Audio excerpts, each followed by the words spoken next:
Pernah gak sih kamu berada di situasi dimana saran investasi orang tua kamu yang boomer terasa kayak dari zaman batu, sementara di sisi lain hati kecil kamu yang milenial ini tuh berbisik untuk coba sesuatu yang lebih kekinian. Di video ini aku mau cerita gimana kita bisa menyatukan dua dunia yang berbeda ini dalam menyusun strategi investasi kita. Walaupun aku menghormati pengalaman dan juga pengetahuan yang dimiliki oleh mereka, namun penting juga bagi kita sebagai generasi milenial untuk mengakui perubahan dinamika ekonomi dan juga keuangan yang telah terjadi sejak masa hidup generasi baby boomer. Produk investasi yang dipilih 60% Gen X adalah produk investasi seperti obligasi, uang tunai, dan saham yang udah menguntungkan di masa lalu. Sementara 76% Gen baby boomer lebih memilih emas dan juga properti. Ada hal nih yang perlu kita perhatikan sebelum mengikuti nasihat boomer terkait investasi nih guys. Yang pertama, pemahaman konteks waktu. Aku sadar nih kalau misalnya pasar keuangan dan juga ekonomi udah berubah sejak generasi orang tua aku berinvestasi. Nah, aku perlu memahami nih bahwa strategi yang berhasil pada zamannya mungkin gak sepenuhnya relevan atau efektif di kondisi pasar yang berbeda saat ini. Yang kedua, selaras dengan tujuan keuangan pribadi. Aku harus memastikan dulu nih bahwa nasihat investasi dari orang tua itu masih sesuai dengan tujuan keuangan pribadi kita. Dengan memahami kembali tujuan finansial kita, kita dapat menyesuaikan saran tersebut agar lebih cocok gitu loh dengan situasi dan juga rencana masa depan kita. Yang ketiga, resiko dan toleransi resiko. Aku perlu mempertimbangkan sejauh mana aku nyaman nih dengan tingkat resiko yang mungkin terkandung gitu dalam saran investasi tersebut. Memahami profil resiko aku sendiri akan membantu aku membuat keputusan investasi yang sesuai dengan kenyamanan dan juga kebutuhan finansial aku. Aku sebagai milenial lebih condong pakai teknologi buat investasi sih. Jadi aku sering banget investasi lewat aplikasi mobile, robo advisors, dan juga platform online lain yang gampang diakses. Nah, platform online juga penting buat nyari info dan juga analisis buat keputusan investasi. Tapi emang beda ya sama para baby boomer. Mereka tuh lebih suka investasi yang ngejaga nilai-nilai sosial atau lingkungan. Misalnya mereka itu pilih investasi dalam saham blue chip. Contohnya Telkom Indonesia. Perusahaan telekomunikasi seperti Telkom itu tuh sering menjadi pilihan karena memiliki pangsa pasar yang besar dan juga prospek pertumbuhan yang stabil. Selain itu, mereka itu juga memilih obligasi, properti, reksadana, investasi berbasis nilai, serta emas dan logam mulia. Aku yakin banget kalau kita bisa pahami perbedaan ini, kita bisa capai tujuan finansial kita masing-masing dengan lebih efisien. Dari semua opsi investasi yang ada dari zaman dulu sampai zaman sekarang, aku bertanya-tanya juga nih, instrumen investasi mana sih yang masih digunakan atau diunggulkan oleh generasi boomer dan apakah masih relevan? Aku sendiri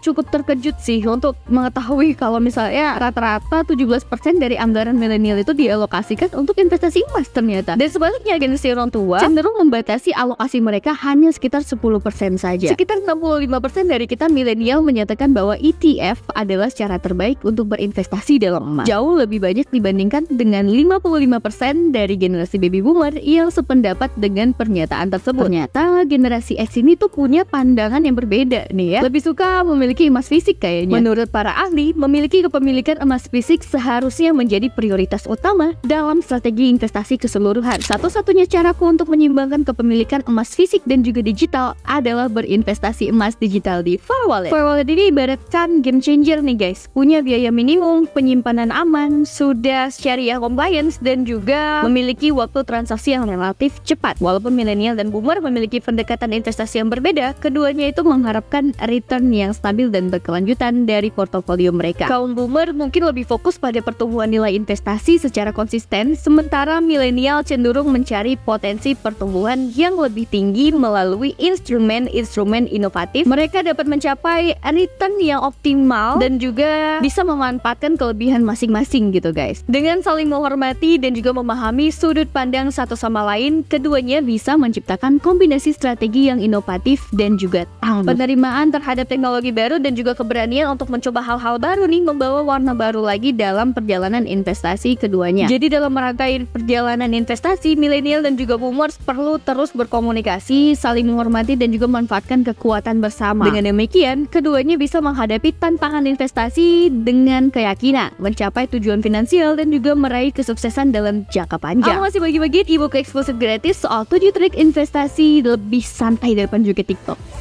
Kamu bisa download melalui link deskripsi di bawah ini, dan kalau kamu punya pertanyaan lebih lanjut, silahkan tanya aja langsung ke kita melalui channel resmi Farwallet. Bye.